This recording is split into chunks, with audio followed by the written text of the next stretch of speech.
Hello बच्चों, कैसे हैं आप? बच्चों, आज हम पढ़ेंगे पाठ पापा खो गए। यह एक मराठी एकांकी नाटक है और इसके लेखक हैं विजय तेंदुलकर। इसमें लेखक ने निर्जीव वस्तुओं की पीड़ा का सजीव चित्रण किया है और पाठ में बच्चों के अपहरण की बढ़ती वारदातों पर प्रकाश डाला गया है। आज की इस वीडियो में सबसे पहले जानेंगे पाठ का सारांश और अंत में पाठ से संबंधित प्रश्नों के उत्तर भी। तो बच्चों, जैसे कि आप यहाँ पर देख सकते हैं, पाठ का नाम क्या है? पापा खो गए। और हम पढ़ रहे हैं यहाँ पर पाठ का सारांश। यह एकांकी लेखक श्री विजय तेंदुलकर जी द्वारा लिखा गया है, जिसमें निर्जीव वस्तुओं की पीड़ा का सजीव चित्रण किया गया है और पाठ के द्वारा बच्चों के अपहरण के बढ़ते वारदातों को दिखाया गया है। रात के समय सड़क पर एक बिजली का खंभा, एक पेड़, एक लेटर बॉक्स और दीवार पर नाचने की मुद्रा में खड़ी लड़की का पोस्टर है। सुबह खड़े खड़े वे जो भी देखते हैं, रात में उसकी बातें करते हैं। खंभा एक स्थान पर खड़े रहने के कारण परेशान है। पेड़ कहता है कि वह तो उससे पहले का खड़ा है, उसका तो जन्म ही इसी स्थान पर हुआ था। उस समय यहाँ कुछ नहीं था, वह और सामने फैला विशाल समुद्र था। सड़क बनने पर जब खंबे को उसके पास लगाया गया तो पेड़ को लगा कि उसका अकेलापन दूर करने के लिए एक साथी मिल गया है। खंबे पर जब बरसात के दिनों में मुसीबत आई तो उस समय पेड़ ने उसे सहारा देकर संभाला था। उस दिन से दोनों में दोस्ती हो गई। दीवार पर लगे पोस्टर के टेढ़े होने से पोस्टर पर बनी नाचने वाली औरत के घुंघरू बज उठते हैं। उसी समय लेटर बॉक्स एक भजन गुनगुनाता हुआ आता है।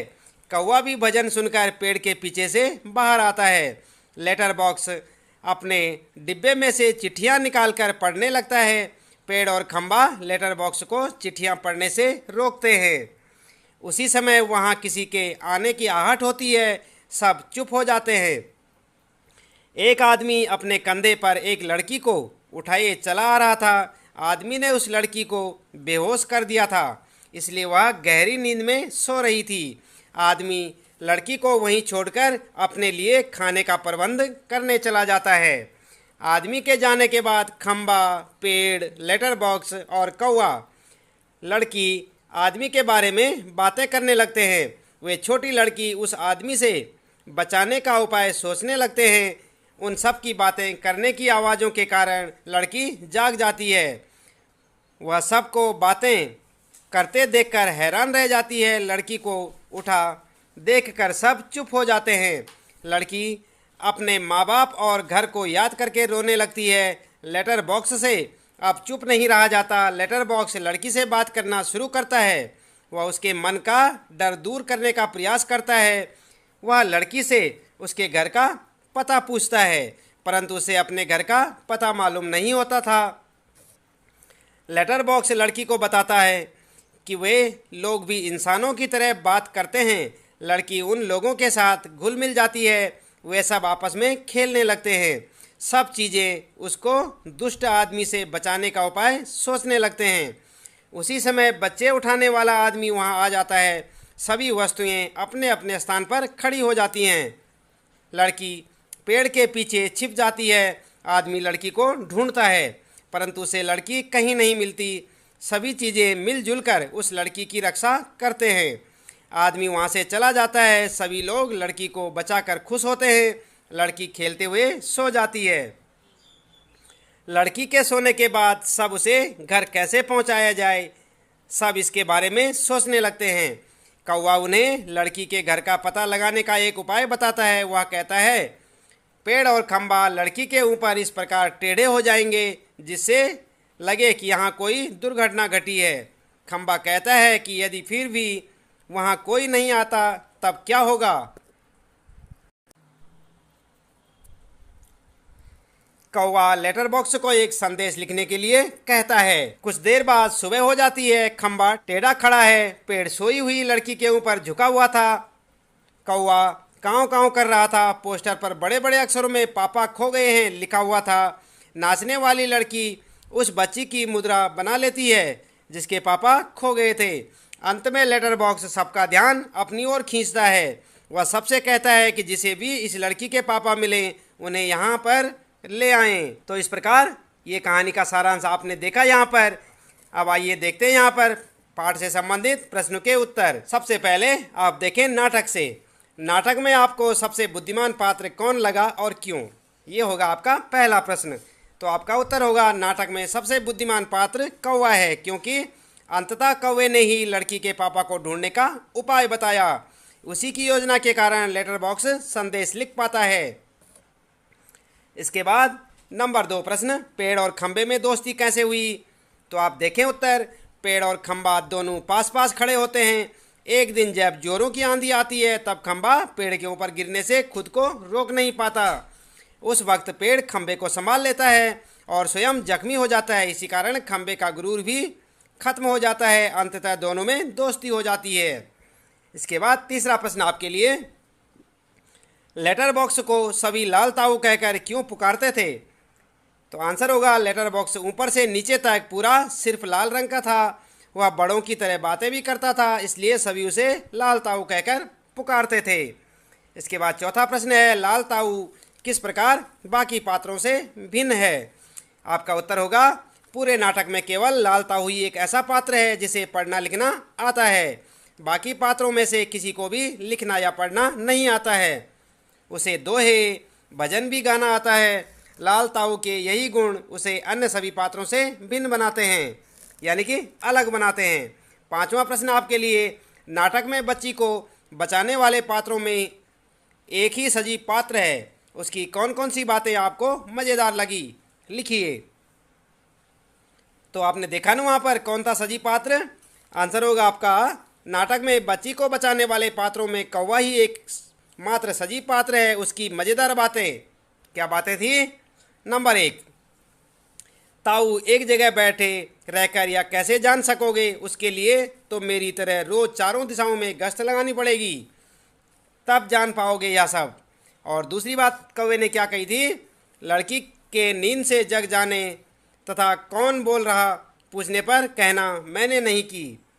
इस प्रकार से तीसरी बात, वह दुष्ट है कौन, पहले उसे नज़र तो आने दीजिए। और अगली बात, सुबह जब हो जाए तो पेड़ राजा आप अपनी घनी छाया उस पर किए रहें, वह आराम से देर तक सोई रहेगी।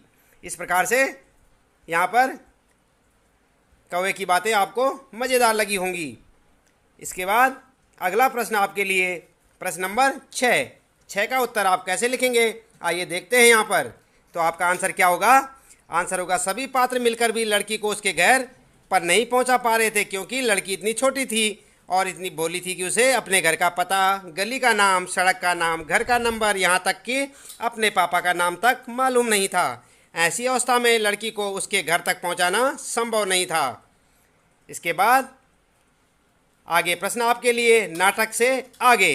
तो यहाँ पर पहला प्रश्न आपके लिए, अपने अपने घर का पता लिखिए और चित्र बनाकर वहाँ पहुँचने का रास्ता भी बताइए।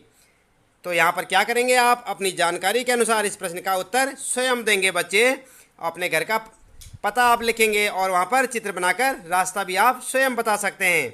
इसके बाद अगला प्रश्न आपके लिए, मराठी से अनुदित इस नाटक का शीर्षक पापा खो गए क्यों रखा गया होगा? अगर आपके मन में कोई दूसरा शीर्षक हो तो सुझाइए और साथ में कारण भी बताइए। तो वैसे तो आपको इसका उत्तर स्वयं से लिखना होगा, लेकिन फिर भी हम आपको यहाँ पर बता देते हैं कि आप किस प्रकार से लिख सकते हैं। तो लड़की को अपने पापा का नाम पता कुछ भी मालूम नहीं था। इधर उधर आपस में बातें करने पर भी इसकी कोई जानकारी नहीं मिलती। तब सभी पात्र एकजुट होकर लड़की के पापा को ढूंढने की योजना बनाते हैं। संभवतः इसी कारण से इस नाटक का शीर्षक पापा खो गए हैं रखा गया होगा। आगे प्रस्तुत नाटक में लड़की अपने पापा से अलग होकर खो जाती है। नाटक के अधिकांश भाग में लड़की के नाम पते की जानकारी इकट्ठा करने की कोशिश की जाती है। अतः पाठ का नाम लापता बच्ची रखना अधिक उपयुक्त लगता है। तो आप ऐसे भी इसका उत्तर लिख सकते हैं। इसके बाद अगला प्रश्न होगा आपके लिए, क्या आप बच्ची के पापा को खोजने का नाटक से अलग कोई और तरीका बता सकते हैं? तो आपका उत्तर क्या होगा? बच्ची को पुलिस स्टेशन ले जाकर उसके खो जाने की रिपोर्ट लिखवानी चाहिए। इससे पुलिस उसके पापा को ढूंढकर बच्ची को उन्हें सौंप देंगे। तो आप इस प्रकार से इसका उत्तर लिख सकते हैं। इसके बाद बच्चों यहाँ पर जो है क्या है, अनुमान और कल्पना से संबंधित कुछ प्रश्न होंगे आपकी पुस्तक में, आप उन्हें देख सकते हैं। पहला प्रश्न है, अनुमान लगाइए कि जिस समय बच्ची को चोर ने उठाया होगा वह किस स्थिति में होगी। क्या वह पार्क मैदान में खेल रही होगी, या घर से रूठकर भाग गई होगी, या कोई अन्य कारण होगा। तो आपका उत्तर क्या हो सकता है। नाटक को पढ़कर ऐसा लगता है कि जिस समय चोर ने बच्ची को उठाया होगा वह गहरी नींद में सो रही थी। तभी तो चोर कहता है, क्या कहता है, अभी थोड़ी देर पहले एक घर से यह लड़की उठाई है मैंने, गहरी नींद सो रही थी, मैंने इसे थोड़ी बेहोशी की दवा जो दी है। यदि वह पार्क या मैदान से उठाई जाती तो लड़की चुराने पर लड़की चीखती चिल्लाती, पर नाटक में ऐसी किसी घटना का उल्लेख नहीं है। आप इस प्रकार से इसका उत्तर लिख सकते हैं। इसके बाद अगला प्रश्न आपके लिए, नाटक में दिखाई गई घटना को ध्यान में रखते हुए यह भी बताइए कि अपनी सुरक्षा के लिए आजकल बच्चे क्या क्या कर सकते हैं। संकेत के रूप में नीचे कुछ उपाय सुझाए जा रहे हैं, आप इससे अलग कुछ और उपाय लिखिए। और इसके बाद यहाँ पर कुछ पॉइंट दे रखे हैं, आप देख सकते हैं इन्हें। समूह में चलना, एकजुट होकर बच्चा उठाने वालों या ऐसी घटनाओं का विरोध करना। इसके बाद अनजान व्यक्तियों से सावधानी पूर्वक मिलना। तो आपका उत्तर क्या होगा। नाटक की इस घटना को ध्यान में रखते हुए बच्चों को कभी भी अकेले नहीं चलना चाहिए, हमेशा अपने माता पिता या किसी परिचित व्यक्ति के साथ ही चलना चाहिए। कोई अपरिचित व्यक्ति अगर जबरदस्ती करे या किसी तरह का प्रलोभन दे यानी कि लालच दे तो उसका विरोध करना चाहिए, जैसे चीख कर या चिल्ला कर लोगों की सहायता मांगनी चाहिए। इस प्रकार से आप इसका उत्तर लिख सकते हैं। इसके बाद अगला प्रश्न आपके लिए, आपने देखा होगा कि नाटक के बीच बीच में एक कुछ निर्देश दिए गए हैं। ऐसे निर्देशों से नाटक के दृश्य स्पष्ट होते हैं जिन्हें नाटक खेलते हुए मंच पर दिखाया जाता है, जैसे सड़क, रात का समय, दूर कहीं कुत्तों के भौंकने की आवाज़। यदि आपको रात का दृश्य मंच पर दिखाना हो तो क्या क्या करेंगे, सोचकर लिखिए। तो आप अपने हिसाब से भी लिख सकते हैं, लेकिन यहाँ पर आप उत्तर देख के भी इस प्रकार से लिख सकते हैं। अंधेरी रात का दृश्य है, आसमान में तारे नजर आ रहे हैं, सड़क के किनारे बिजली के खंभों की लाइटें जल रही हैं, दूर मेंढक की आवाज़ें आ रही हैं, अंधेरा होने के कारण रास्ता बिल्कुल सुनसान है, आसपास कुत्ते भौंक रहे हैं।